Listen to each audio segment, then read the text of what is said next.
What's the meaning of a priori?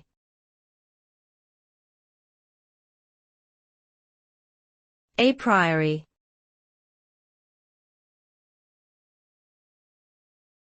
A priori.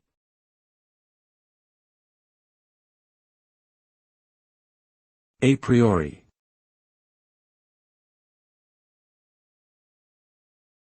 A priori.